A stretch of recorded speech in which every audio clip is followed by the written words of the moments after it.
Wabiha yurzaqun, karena keberkahan zikir itulah mereka dapat rezeki. Batinnya tenang, zahirnya berkepunyaan. Tapi bedanya ahlud dunia dan ahlul akhirah. Kalau ahlud dunia dia zikir untuk rezeki, namanya jalur rezeki, menarik rezeki. Kalau ahlul akhirah dia berzikir sudah gak kepikiran dunia, di saat itulah dunia mengajar dia. وقال تعالى فإذا قضيتم الصلاة فاذكروا الله قياما وقعودا وعلى جنوبكم. Jika engkau telah selesai sholat, maka berzikirlah kepada Allah baik berdiri, duduk ataupun tidur. Itu disebut zikir hal, ya. Bahwa ini unik. Kamu selesai sholat, tetaplah berzikir meskipun di luar sholat. Itu yang disebut membawa spirit sholat keluar sholat. Kalau sholat itu kan berdiri, ruku, lalu duduk, tawarruk, tasyahud. Itu aja. Jadi sholat, zikirnya hanya di satu titik, cuma berbeda gerak. Sedangkan ayat ini mengatakan, kalau selesai sholat, jangan selesai zikir. Tidak ada namanya saya telah berzikir. Itu konsep yang keliru. Jika ada orang mengatakan, saya sudah zikir Buya, saya sudah zikir Ustadz, saya sudah zikir, tapi kok masih gelisah? Ya salah ente sih, zikirnya udahan. Zikir mah gak ada udahannya. Fa idza qadaytumus shalah, kalau selesai sholat, zikir dilanjut, baik berdiri, duduk ataupun tidur. Nah itu yang mahal, zikir lagi tidur. Itulah asrarnya para aulia, tidurnya zikir. Antum gimana? Maka para masyayikh kita tidurnya wirid. Kalau tidur kita hizbul akh. Wa qala sallallahu alaihi wasallam dzakirullahu fil ghafilin ka syajaratin khadra fi wasatil hashim. Ini bukan Hashim ya, Hashim. Diriwayatkan oleh Imam Tabarani dan juga diriwayatkan oleh Imam Abu Nuaim, orang-orang yang berzikir di tengah keramaian yang lalai seperti ada pohon yang subur di tengah pohon-pohon yang kering. Lihat, biasanya yang sering jadi foto-foto itu, foto-foto apa tuh? Background, ada pohon, belakangnya padang pasir ya. Kira-kira begitu. Zakirullah fil ghafilin kal hayy binal amwat. Orang-orang yang berzikir seperti orang yang hidup, sedangkan orang-orang yang lalai seperti orang yang mati. Jadi kalau ada orang mati negatif itu lalai. Mati positif itu zikrullah. Mati sebelum mati ya. Maaf, ini belum punya nikah ya. Mbak Ratri, maaf ya. Dulu punya suami kan, terus meninggal. Cinta suami, apakah tinggal dekat jenazah suami? Tinggal di kuburan suami, gitu nggak? Enggak. Berani nggak lama-lama dekat jenazah? Enggak. Cuma Sayyidah Aisyah yang cintanya hidup dan mati. Sayyidah Aisyah itu di hujrah Nabi, lalu dikubur oleh baginda SAW. Beliau masih tinggal di kamar itu, tidur sama kuburan, makan dekat kuburan, karena bagi beliau Rasulullah masih hidup. Dan beliau bermuamalah dengan orang yang sudah meninggal seperti bermuamalah dengan orang yang hidup.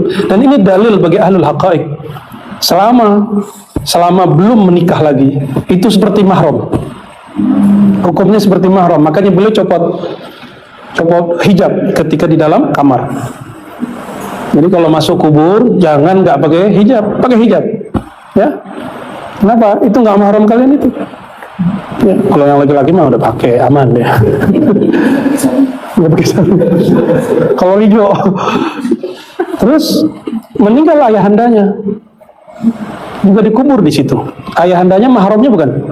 Mahram, maka beliau masih copot hijab. Ketika Sayyidina Umar wafat, sebenarnya Sayyidina Utsman, Sayyidina Ali juga minta di situ. Tapi isyarat dari Rasulullah waktu beliau hidup, waktu Sayyidina Muhammad SAW dan Sayyidatina Aisyah masih bersama, sudah jatuh bintang. Bintang ketiga jatuh. Bintang besar, lalu sedang. Siapa yang mentakbir? Ayahnya. Nanti akan ada bintang-bintang dunia terkubur di kamarmu. Pertama baginda Rasulullah SAW, yang kedua Sayyidina Abu Bakar, yang ketiga karena bukan mahram dia kembali ke rumahnya Ummu Umman. Itu dalil bahwa bermuamalah dengan orang yang sudah wafat seperti orang yang hidup. Dan beliau tetap menganggap dirinya istri Rasulullah. Hatta al-yawm, sampai sekarang Sayyidah Aisyah itu istri Rasulullah SAW. Tidak seperti dia katakan Rafidah. Ya, kecuali pada Syiah yang sudah apa istilahnya, Syiah yang munsif. Kan ada Syiah yang sudah munsif, yang sudah sadar lalu tidak menghujat Sayyidah Aisyah.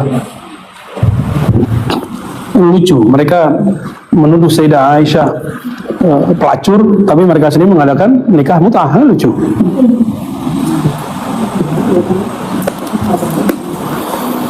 Ma jalasa qaumun majlisan yadhkuruna Allah Ta'ala illa haffat bihimul malaikata wa ghasyiyatuhumur rahmah wa dzakarahumullahu Ta'ala fi man 'inda. Hadis ini sahih, ya, ada di Muslim, tapi ini versi Imam Ahmad sepertinya. Tidaklah suatu kaum, ini kita nih kaum, jalasa, duduk di suatu majelis. Majelis itu bahasa Arab yang kemudian diislamikan, diindonesiakan menjadi majelis persuratan rakyat. Bahwa ini bukti jelas bahwa negara ini sudah diislamikan oleh pendirinya. Dewan bahasa Arab bukan? Diwan, apa arti diwan? Bisa runtutan syair. Diwan juga bisa berarti kelompok, bisa juga berarti bangunan, bisa berarti macam-macam arti dewan itu. Tidaklah bermajlis satu kaum, nah itu terjemahan bebasnya, untuk berzikir kepada Allah. Yazkuruna, jamak atau mufrad? Jamak atau single? Plural atau single? Yazkuruna, jamak, plural. Mereka sama-sama satu kaum berzikir kepada Allah. Nah, inilah dalil bahwa zikir jama'i masyru', masnun min sunanil Mustafa SAW. Bahwa berzikir jamaah adalah sunnah Nabi SAW. Jadi kayak kita tadi baca nama Allah, itu nggak usah dikhawatirkan lagi, ya. Apalagi nggak pesantren berani bid'ahin, ya, ngaca dulu. Pesantren semua di depan saya ini. Mereka nggak ada bid'ahin, ikut-ikut aja malah nikmat itu, ya.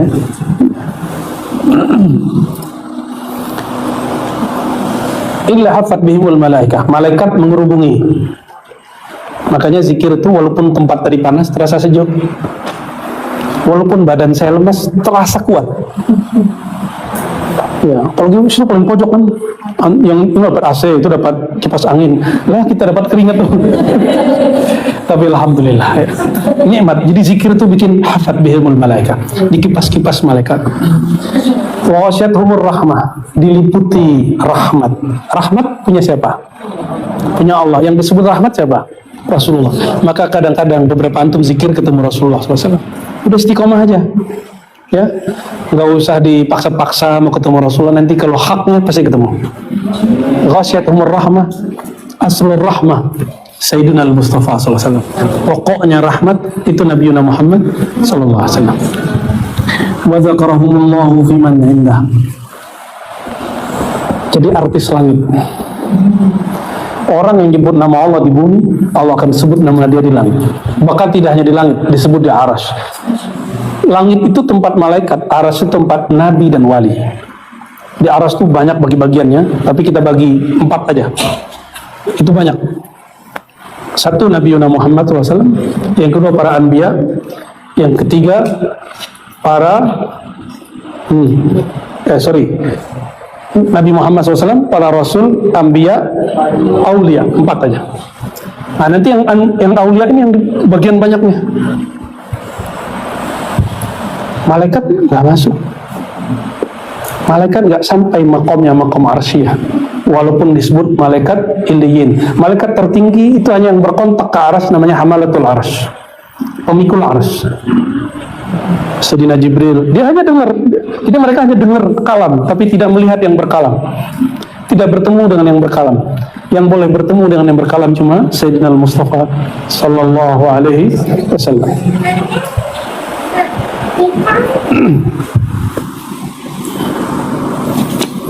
Nah, orang-orang ini jadi artis dari sana. Gimana? Pada pengen terkenal kan di dunia? Itu macam Bismillah.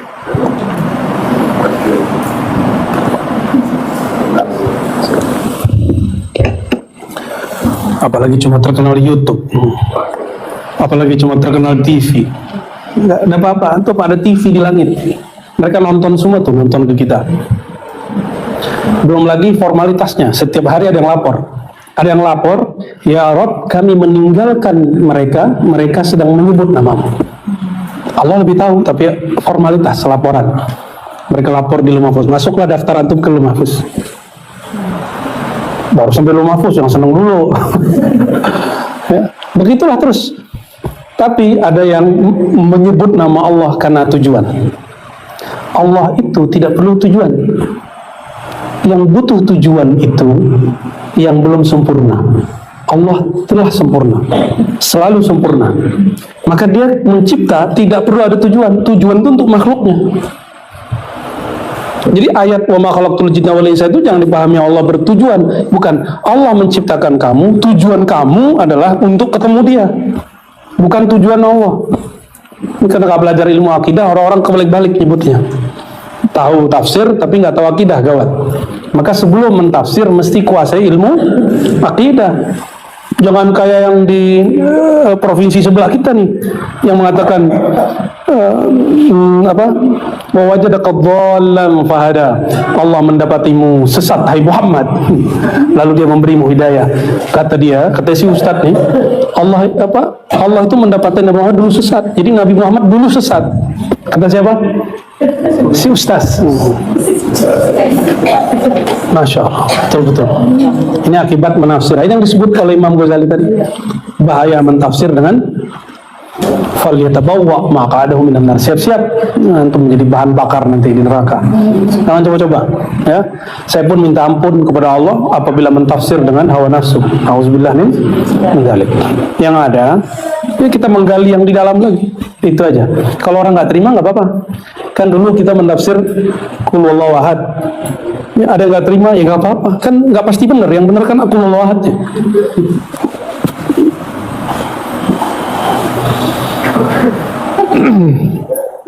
ما قعد قوم مقعدا لم يذكروا الله تعالى ولم يصلوا على النبي صلى الله عليه وسلم إلا كان عليهم حسرة يوم القيامة. Coba tuh hadis-hadis Imam Ghazali itu hafal semua itu nggak ada beliau satupun yang nyontek, itu hafal semua itu.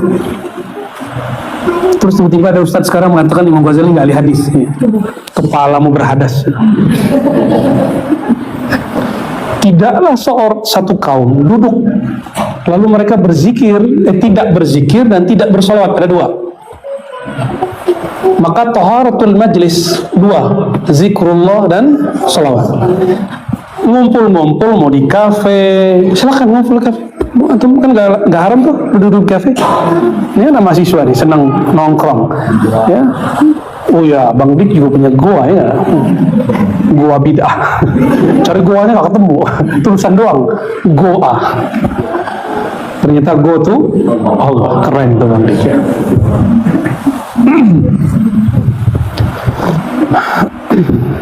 Orang-orang yang bermajlis lalu tidak membersihkan, tidak mengisi majlisnya, dua hal: menyebut nama Allah, salawat ke Nabi Sallallahu Alaihi Wasallam, kecuali hasratan, dia akan menyesal pada hari kiamat.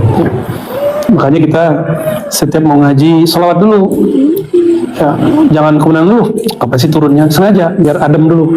Kan dari jalan kan panas tuh, macet, ngebel orang kan kesel tuh. Diademinnya pakai salawat. Itu rahasianya kenapa saya minta teman-teman salawat dulu biar adem, ya.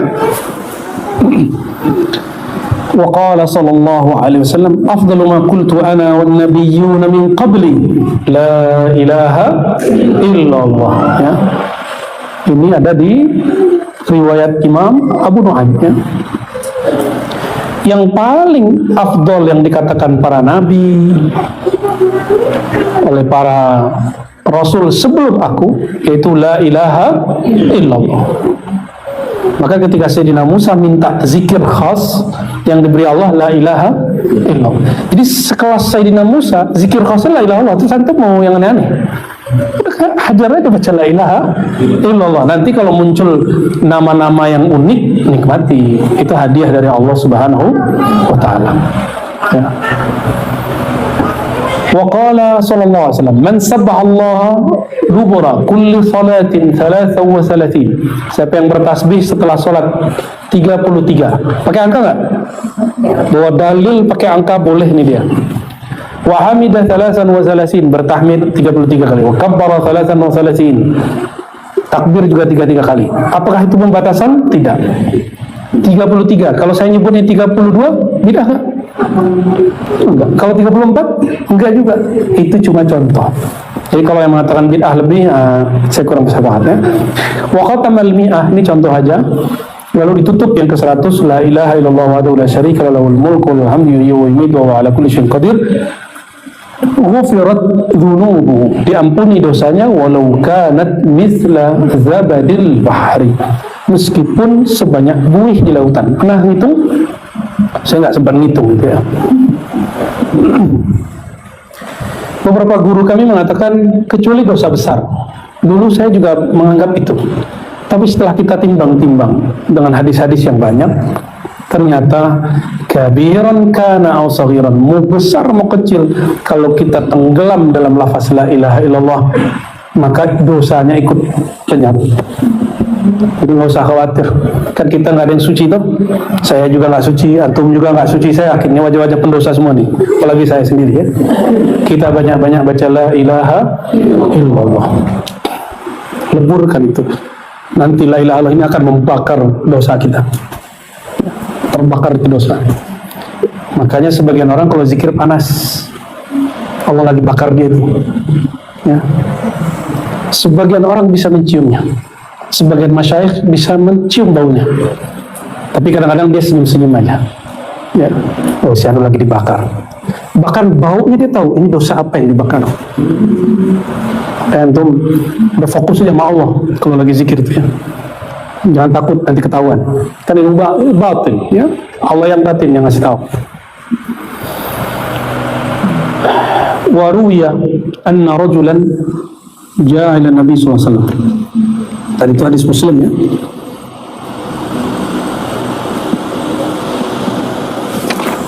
Riwayatnya panjang ya.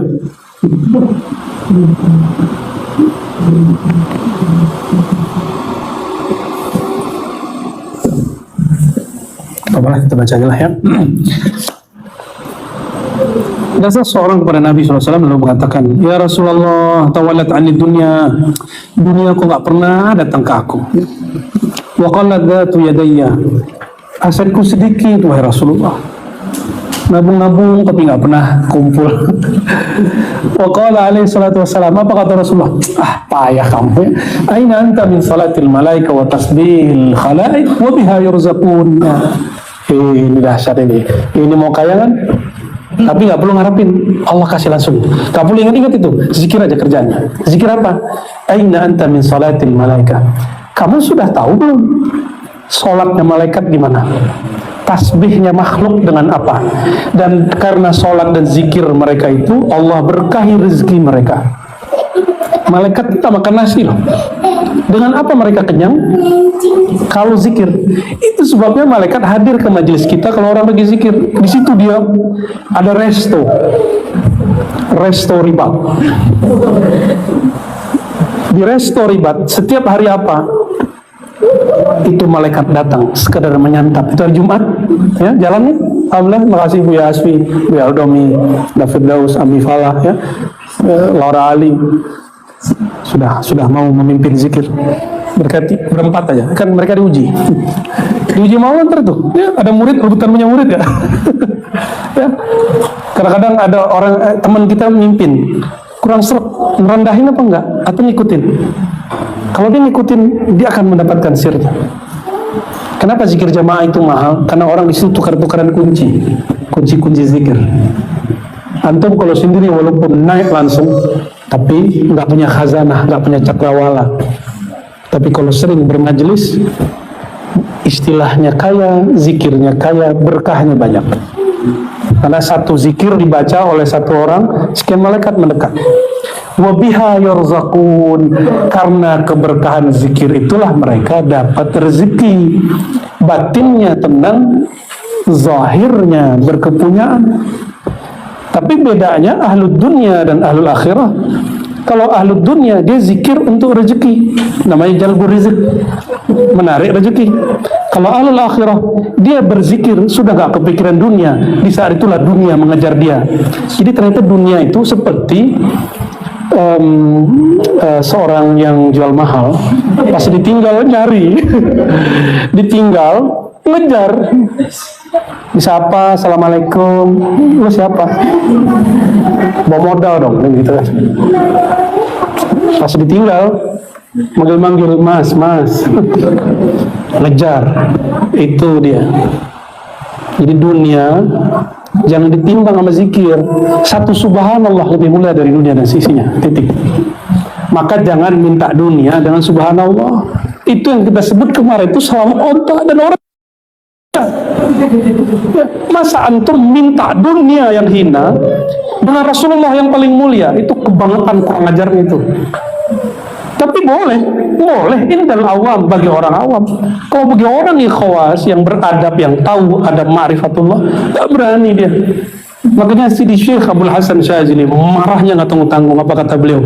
Murid makhluk paling dimurkai yang minta apa kepada Allah dengan amal akhirat untuk urusan dunia. Kecil sekali, kecil. Ya, semakin kepikiran dunia semakin jauh dia. Udah gitu, itu rumusnya. Karena dia sok jual mahal, maka tinggal-tinggallah dia. Ya, cuek-cueki, nanti dia kangen sama antum, ntar dia WA duluan dia. Dunia nge-WA kita. Allahumma sholli ala Sayyidina Muhammad. Masuk ya hadisnya? Masuk ya.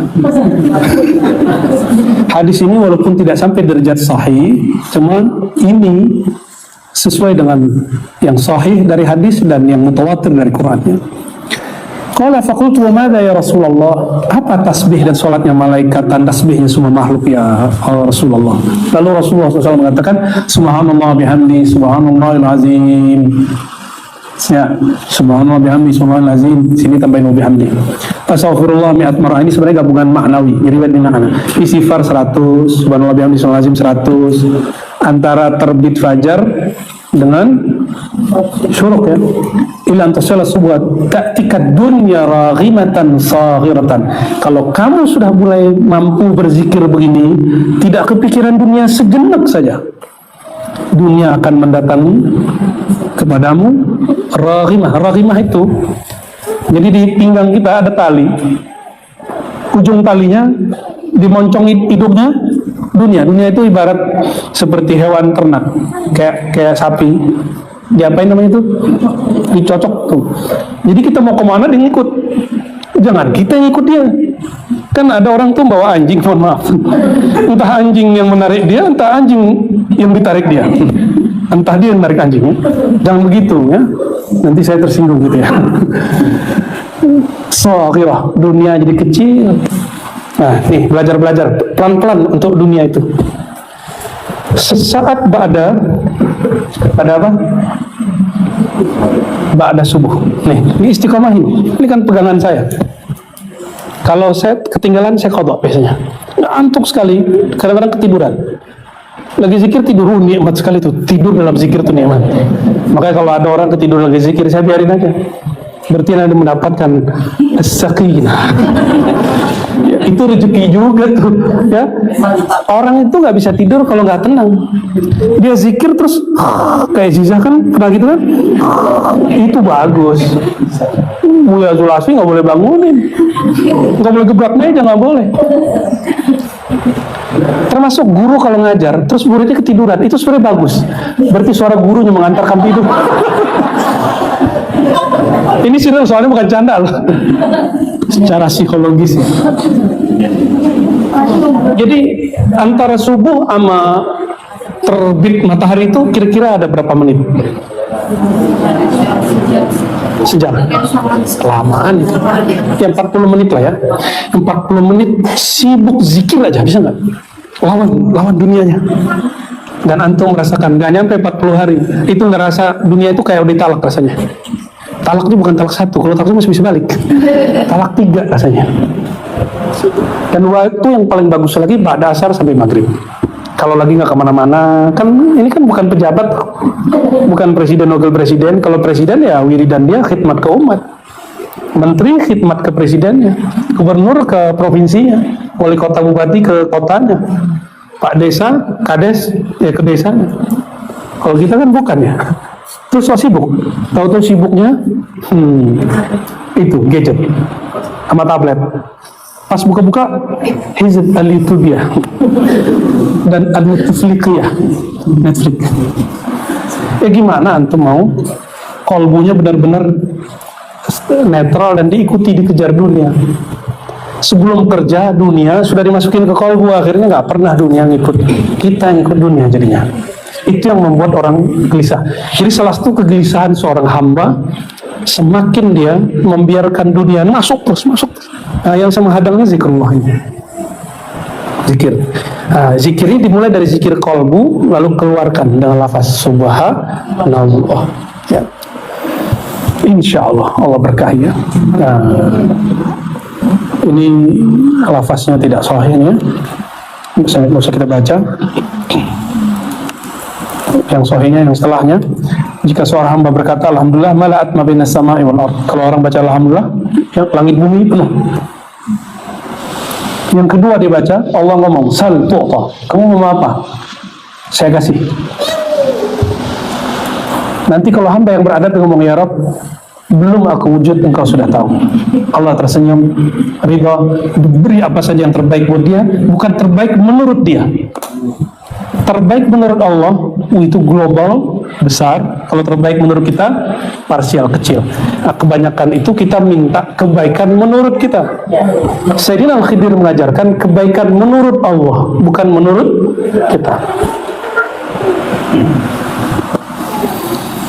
Al-baqiyatus salihat, kata Rasulullah SAW, hunna. Nah, jadi ada yang disebut warisan yang kekal.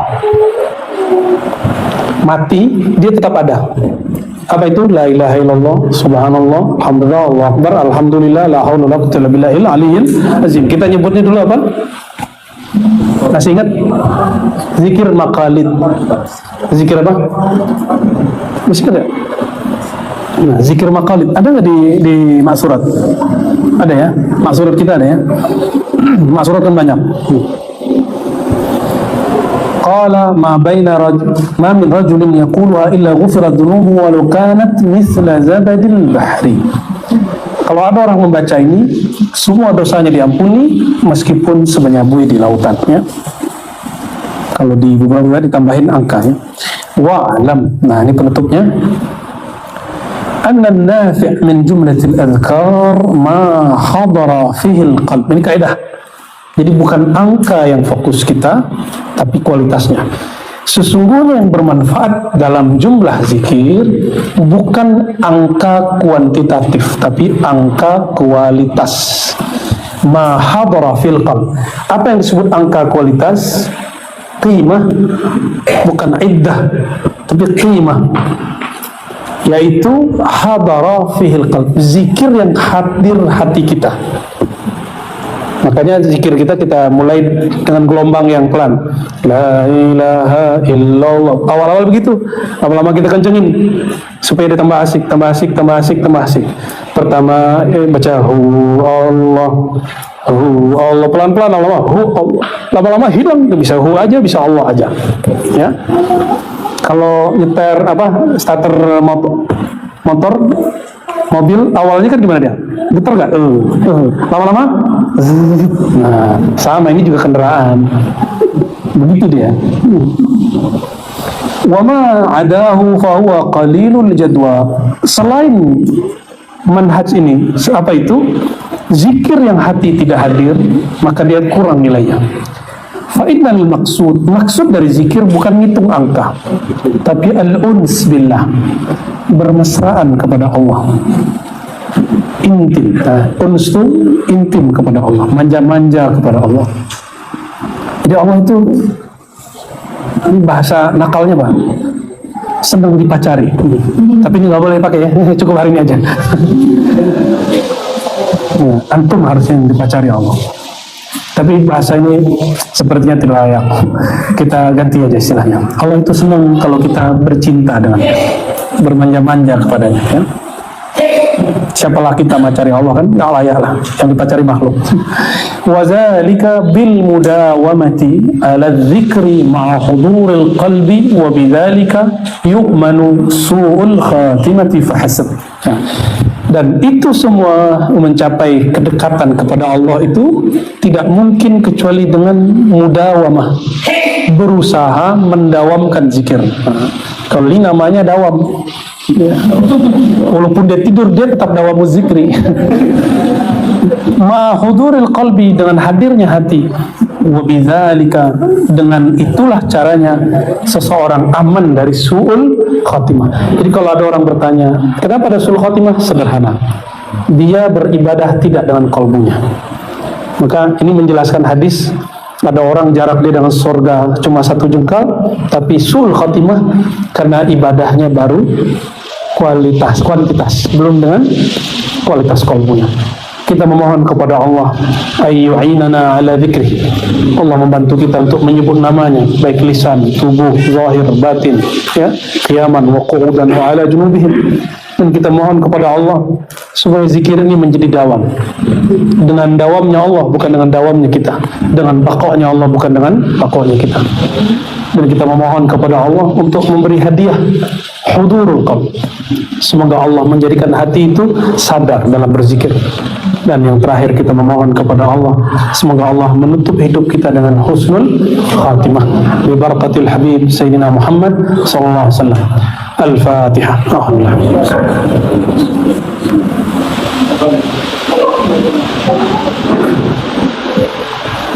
Alhamdulillahirabbil alamin. Subhanakallahumma wa bihamdika asyhadu an la ilaha illa anta astaghfiruka wa atubu ilaik.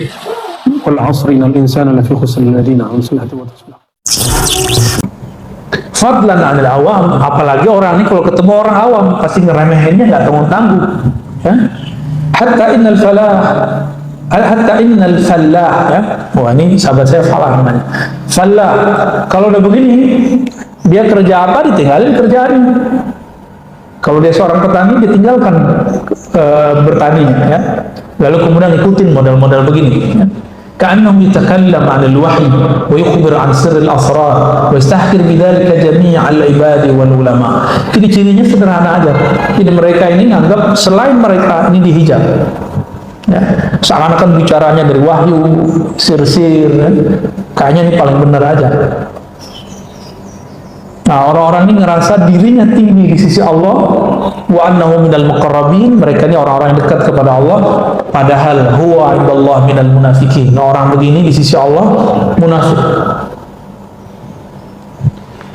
Maka ahli ma'rifat itu supaya nggak terjebak di sini, mereka mengambil jalur malamatiyah. Saya udah pernah cerita ya. Kenapa mereka ngambil jalur malamatiyah? Karena setiap kali dapat ma'rifat, itu girangnya bukan main. Supaya girang ini tidak dimanfaatkan oleh syaitan dan hawa nafsu, maka mereka berulah.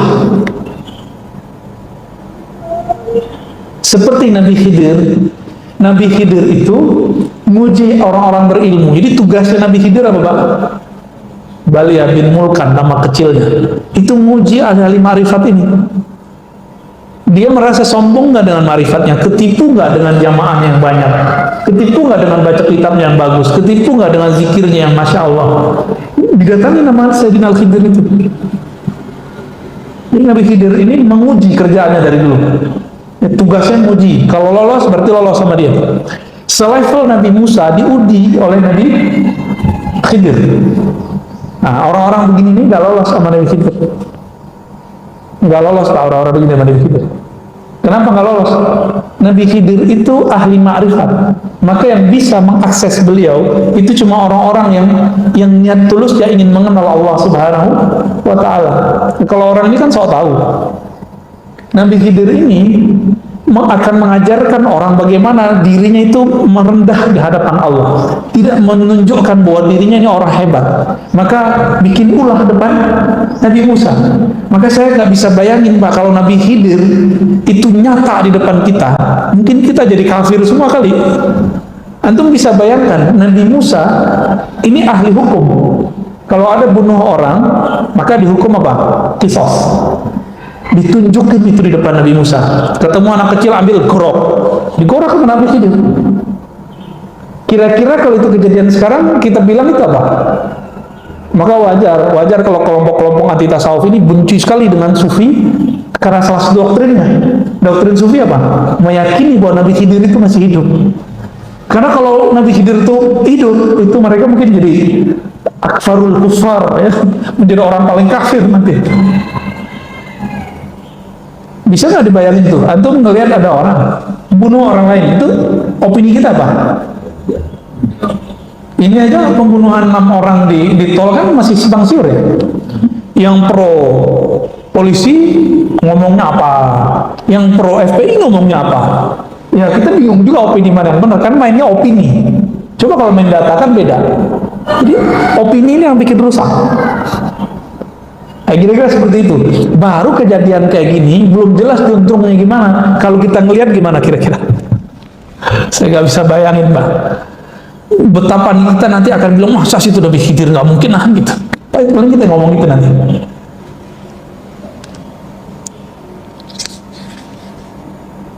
Makanya Imam Ahmad Al-Ghumushqanawi di kitab Jami' Ushul Aulia belum mengatakan kalau ada orang debat kamu, caci maki kamu, atau berulah depan kamu, nggak usah ditanggepin.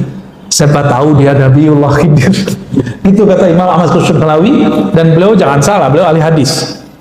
Beliau punya kitab takhrij hadis. Ya, salah satu imam orang Turki yang lama di Mesir. Ya, Ahmad Al-Ghumushqanawi. Ya. Saya punya sanad dengan jalur ada jalur Libanon, ada jalur Mekah. Yang jalur Mekah itu dari murid-murid Syekh Yasin ambil dari Al-Kausari kepada Muti kepada Ahmad Al-Ghumushqanawi ini. Wa inda arbabil qulub minal hamqal jahilin. Orang ini menurut ahli qalbu hamqa, bukan hamka apa ya? Hamqa ini orang jahil. Lam yahkum qat'an man wa lam yuhazib khalqan wa lam yurattib amalan wa lam yuraqib qalban siwa ittiba'il hawa wa talaqqufil hadayan wa hifz. Jadi ini beda dengan Malamatiyah. Jadi kelompok ini obral ma'rifat kemana-mana. Kalau yang pertama tadi obral penampilan. Kayaknya sufi itu harus kemana-mana pakai serban, kemana-mana pakai gamis khusus. Enggak begitu yang disebut sufi. Ada yang lebih parah. Firqatun waqa'at fil ibahah wa tawwu bisata syara' wa rafadul ahkam wa sawu binal halal wal haram. Kelompok yang disebut oleh dulu Imam Ibn Arabi dengan kelompok ibahiyah. Kelompok yang menghalalkan yang haram. Kata mereka, sekarang yang halal haram. Yang halal jadi haram, yang haram menjadi halal. Kenapa? Ketika seorang hamba sudah dekat kepada Allah, maka si hamba ini tidak berlaku lagi padanya hukum syariat. Ketipu nggak? Udah pasti ketipu. Imam Ibn Arabi anti itu, tapi dia dituduh seperti itu. Imam Ibn Arabi juga ngomong, yang temenan nama Ibahiyah ini kelompok Ittihadiyah, kelompok yang ngomong bersatu dengan Allah. Ibn Arabi dituduh oleh Ibnu Taimiyah, dia mengatakan ajaran bersatu antara hamba dengan Allah, Allah dengan hamba. Itu ditolak juga oleh Ibn Arabi, tapi masih dituduh. Apa kata mereka? Kalamnya ini benar Pak, kalam mereka. Allah butuh nggak amal kita? Nggak butuh ya? Itu sudah apa beramal? Nah gitu. Jadi mereka punya konsep yang aneh. Allah nggak butuh amal ente kok, ngapain beramal? Falam utib nafsi, maka saya nggak perlu capek-capek gitu. Wabadum yakul al amal bijawih la wazna laha. Nah, itu versi pertama. Versi kedua mereka ngomong, beramalan fisik itu nggak ada nilainya. Kenapa? Allah hanya memandang ke kalbu. Benar nggak hadis kalam ini? Allah memandang ke kalbu. Tapi hadis yang benar, kalam yang benar ini dia kaitkan dengan ya kita nggak perlu berarti beramal secara fisik. Nah, ini kalam-kalam mereka. Nah, ini juga sufi-sufi prank ini Pak ya. Apa kata Imam Ghazali? Wal ibahiyah minal kuffaril marikin. Mereka ini sudah masuk kepada daftar kafir. Jadi nggak masuk lagi. Maka ini kata kunci Pak, setinggi apapun ma'rifat seseorang, nih ingat-ingat nih, setinggi apapun kajian hakikat seorang syekh, seorang sufi, ujian dia adalah syariat. Jika dia menghalalkan yang haram, dia ngomong secara lisan. Baik lain kalau ceritanya dia terjebak maksiat, itu lain cerita. Selama dia tidak menghalalkan yang haram, maka ma'rifat dia sahih. Tapi kalau dia sudah mulai menghalalkan yang haram, ini pertanda ma'rifatnya, hakikatnya hakikat syaitaniyah, bukan ilah. Iya, inilah yang dapat kita ambil dari Imam Syekh Abdul Qadir Jilani Al-Qutubur Rabbani. Apa kata beliau? Saya didatangi oleh cahaya yang berlipat-lipat. Cahaya itu berkata, Ana Rabbuk, akulah Tuhanmu, wahai Abdul Qadir. Al-an, sekarang, semua yang haram bagimu aku halalkan. Langsung senyum Syekh Abdul Qadir. Ya, ente iblis. Hanya iblis yang ngomong begini. Gitu. Karena ilmu hakikat setinggi apapun ujiannya di syariat.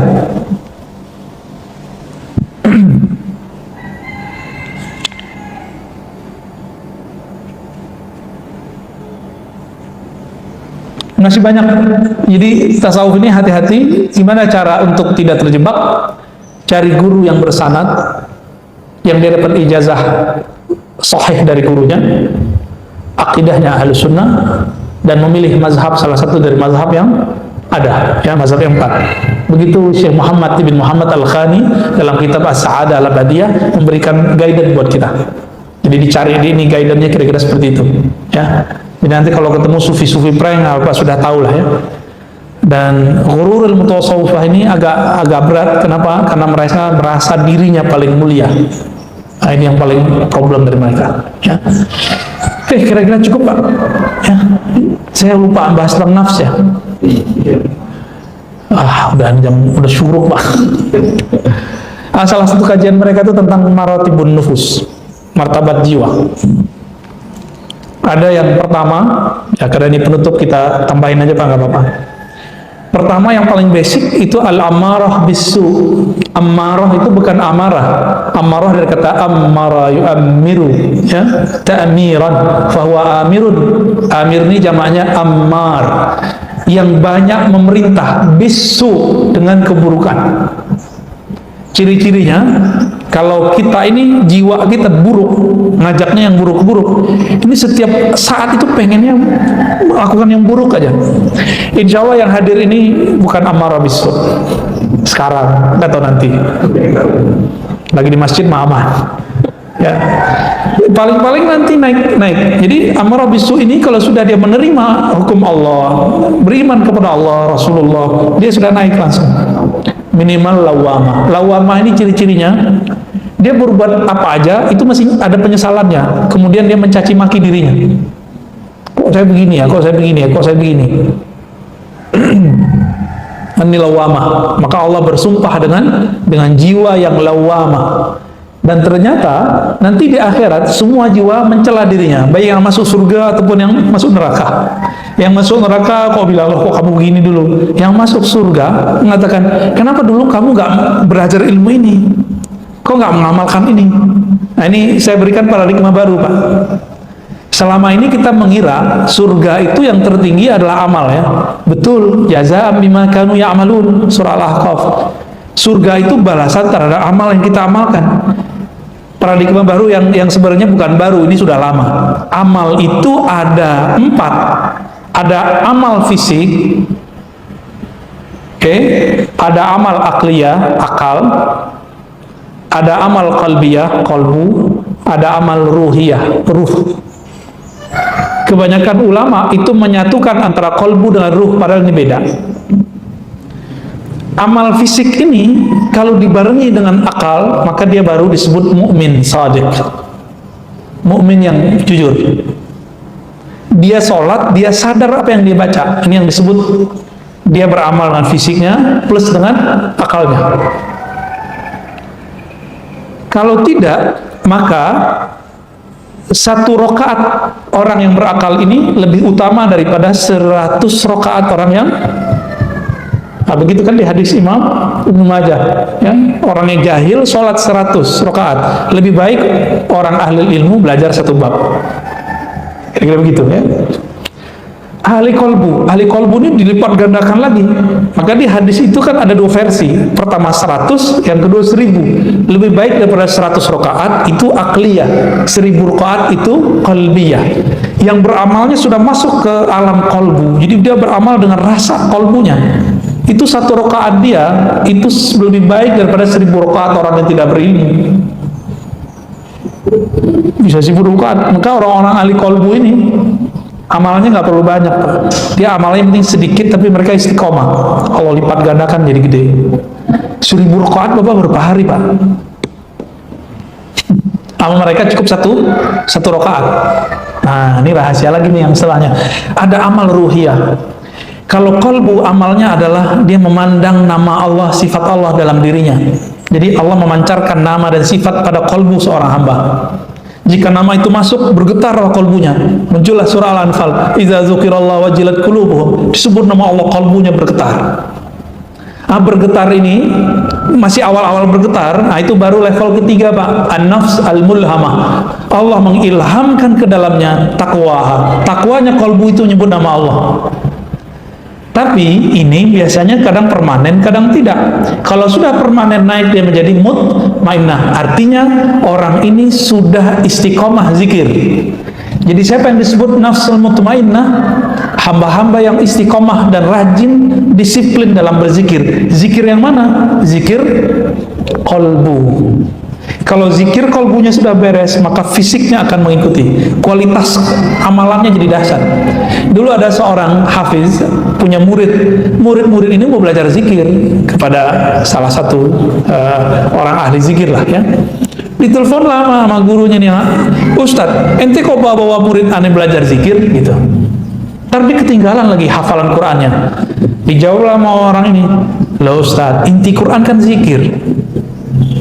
Maksudnya, kalau ente sudah tenang berzikir, ngafalnya cepat. Oh gitu ya? Bisa ada jaminannya nggak? Nanti dia nggak ninggalin hafalannya. Udah tenang, nanti ente dijamin. Jaminan di Quran sendiri. Ala bidzikrillah tatmainnul qulub. Bener lah. Ada salah satu muridnya orang ini. Dia kalau zikir kolbu itu nggak perlu takrir banyak-banyak, Pak. Kalau mau khataman, dia ingat sebentar aja langsung ingat, datang semua tuh Qurannya. Nah, jadi jangan dibenturkan ilmu zikir dengan ilmu hafalan, nggak bertentangan, justru matching. Ilmu zikir ini bikin orang gampang menghafal. Tanya ke imam kita nih, kalau orang nggak tenang bisa ngapal nggak, Tat? Mesti tenang dulu baru bisa menghafal. Maka orang ngafal kan nggak langsung ngapal, dia baca istighfar dulu, tobat dulu, kan begitu adabnya. Nggak tahu orang-orang hafal sekarang kan ini nggak begitu ya, langsung ngapal-ngapal aja. Akhirnya kalau hafal sombong yang tumbuh. Kita dulu kalau ngafal dilatih begitu. Ente syahadat dulu, istighfar dulu, ya. Kalau perlu baca doa, kirimkan doamu untuk guru-gurumu silsilah yang mengajarkan Al-Quran. Nah, jadi betul-betul dibuat orang ini merendah. Istiqomah dia di situ. Dia disebut an-nafs al-mutmainnah. Zikirnya zikir qalbu itu, Pak. Ya. Radiyah mardiyah itu zikirnya muraqabah. Dia merasa dilihat oleh Allah Subhanahu wa ta'ala. Itu radiyah mardiyah. Itu level sampai ke level 6. Bedanya, kalau radiyah ini dia yang mencoba untuk memandang kolbunya. Kalau mardiyahnya Allah sendiri yang meminjamkan pandangan itu. Zikirnya sudah bukan lagi zikir menyebut, baik di lisan ataupun di kolbu. Zikirnya adalah zikir mengingat. Zikir dipandang. Ada yang lebih tinggi lagi, al-insan al-kamil. Nah, insan kamil ini dia sudah mengerti semua yang seharusnya seorang hamba mengerti tentang sifat-sifat Allah. Ini baru insan kamil. Di atasnya masih ada lagi, Pak. Ini nggak boleh saya ceritakan. Minimal hamba yang insan kamil ini sudah sampai di makom al-ihsan. Anta abudallah ka'annaka tara. Engkau beribadah seakan memandang Allah. Kalau kita mandang tembok, Pak ya. Ya, itulah kita ya. Zikirnya apa? Kalau sudah ketemu perlu zikir nggak? Zikir lisan. Saya ketemu Ustaz Harun, masih perlu nggak bilang Ustaz Harun gitu. Mana Harun? Bilang gitu nggak? Kan nggak. Kalau orangnya di depan. Tapi kalau orangnya belum ada, gimana? Kirim salam dong, mau Ustaz Harun kan gitu. Di mana sih Ustaz Harun? Kita nyari. Kalau orangnya nggak ada di depan, kita ingat-ingat, sebut-sebut. Kalau sekarang orang di depan, berani nggak nyebut-nyebut nama begitu? Nggak berani. Sama. Yang sudah sampai insan kamil ini, atau minimal muraqabah radiyah mardiyah ini, dia nggak nyebut lagi ya Allah, nggak ada. Kecuali dia ngajar orang. Di kalbunya sudah merasa dipandang. Maka zikir orang ini zikir daim. Zikir berkontinu dengan diam aja. Bahkan pada saat itu zikir itu mazmum, zikir menyebut itu mazmum, berarti dia belum ketemu juga yang dia maksud. Nah, ini yang maksud Imam Abu Yazid Bustami, kalau sudah ketemu yang disebut, maka zikir-zikirmu terlarang. Nggak sopan kan? Bapak ketemu kiai, masih nyebut-nyebut nama kiai depannya, itu baru sama makhluk loh, apalagi sama khalik. Ini nggak difahami sama orang-orang anti tasawuf. Dikira Abu Yazid itu mengharamkan zikir, padahal itu musyahadah, bab musyahadah. Nah, kira-kira itu tingkatan nafs. Jadi metode cepatnya cuma satu, zikrullah, dan nggak mungkin kalau nggak dibimbing. Kecuali bapak ini majzub. Apa arti majzub? Ditarik ke Allah. Cuma kalau majzub nanti kayak wacehan, ya mau nggak apa-apa Pak. Kalau kita belain wansehan, kita disebut gila sama orang Pak ya. Terima kasih, emang kita lagi gila belajar ya. Dulu saya menganggap wansehan itu gila beneran, tapi setelah tahu ilmunya, itu pun kita belajar baru-baru setahun ini saya mengerti. Dulu di kitab banyak majzub, kita nggak ngerti majzub itu apa. Ternyata di Indonesia wali majzub yang terkenal itu kan Habib Al-Kaf, yang kedua ini Habib Wan Sekhan ini, Habib Sekhan. Tapi orang nggak ngerti, suka bully. Jangankan Wan Sekhan, yang waras saja kayak Habib Umar dibully sama mereka. Betapa mereka tidak hormat pada zuriat Nabi Sallallahu Alaihi Wasallam. Nggak ngerti apa arti majzub. Ya, nantilah lain kali kita bahas lagi apa itu ya. Cukup Pak? Ada yang mau dikonfirmasi? Ditanya? Muhammad bin Wahab sendiri itu ada kekeliruan Pak. Ada kekeliruan. Kekeliruannya apa? Pertama, beliau menerima secara gamblang trilogi Tauhid Ibnu Taimiyah. Uluhiyah, Rububiyah, Asma Sifat, lalu membatalkan sifat 20. Ya. Itu aja problemnya. Tapi beliau berguru kepada orang-orang itu gitu. Sufi dan Asy'ariyah. Kan Imam Sindi tadi, Hayat As-Sindi itu seorang Asy'ariyah. Lalu dia punya guru namanya Ibnu Abdul Latif. Ya, ada beberapa gurunya Asy'ariyah, Syafi'iyah, Muhaddis. Kita cerita begini nggak bakal dipercaya sama mereka. Padahal kitabnya jelas, bukunya ada, yang nulis juga guru-gurunya, Bin Bas, Utsaimin. Apalagi di zaman itu sudah ada yang nulis. Itu kekeliruan pertamanya. Kekeliruan keduanya masih ada lagi. Apa kekeliruan keduanya? Beliau menerima kerjasama dengan keluarga Saud untuk keluar dari Daulah Utsmaniyah. Ini kesalahan yang fatal. Fatal. Ternyata keluarga Saud itu didatangi oleh penjajah Inggris, diiming-imingi. Jadi waktu itu orang Inggris ini kan kepalanya banyak Pak. Ada yang ditaruh ke pemerintahan syarif di Mekah, namanya Syekh Syarif Al-Hashimi. Ya. Jadi di Mekah itu sudah ada raja lokal yang tunduk kepada Daulah Utsmaniyah. Kemudian terpisah ketika Utsmaniyah mulai goyang. Nah, keturunannya ini kemudian yang ada di Yordan sekarang.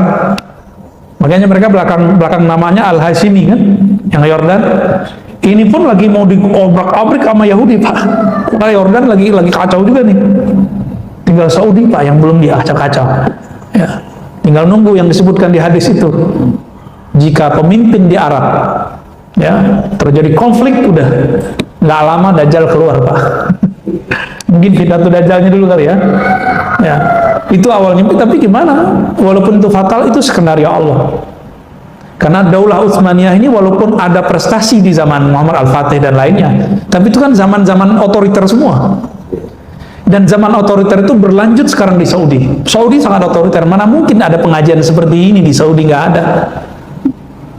Bapak buat pengajian di luar corona loh Pak ya, itu bisa ditangkap, bisa dibubarin. Makanya guru-guru kita di sana sekarang untuk menerima tamu itu susah, buat pengajian terbuka itu susah, boro-boro buat maulidan terbuka. Maka seharusnya salah satu tokoh Habib kita yang pernah di Mekah bersyukur, karena selama di Mekah dia nggak bisa buat maulid, nyampe di sini bisa buat maulid. Seharusnya dia bersyukur. Ya, nggak bisa Pak kita buat pengajian di sana kalau nggak dapat izin dari pemerintah. Waduh, parah di sana. Otoriter sekali. Untungnya sekarang Muhammad bin Salman ini dia ngerti Wahabi ini siapa. Cuma kan dia juga, kita nggak tahu isi otak dia apa kan? Ya kita nggak tahu juga. Siapa tahu dia lagi dekat sama siapa. Dan dia mengatakan Wahabiyah adalah senjata pemikiran perang Amerika melawan Rusia. Dan itu sudah berhasil. Skenario ini berhasil di Yaman, berhasil di Suriah. Suriah udah hancur, Irak udah hancur.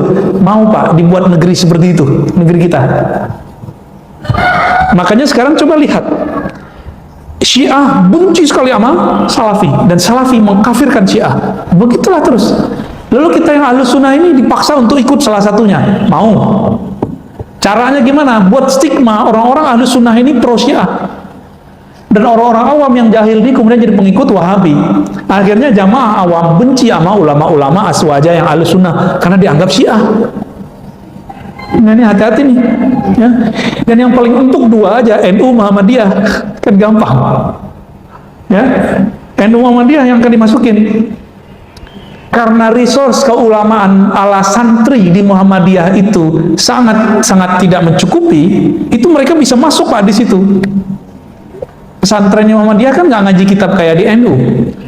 Nah, NU ini susah ditembus, maka dicarilah agak mirip-mirip. Nah itu Syiah palsu itu. Sehingga dibuatlah skenario nanti ada NU apa gitu.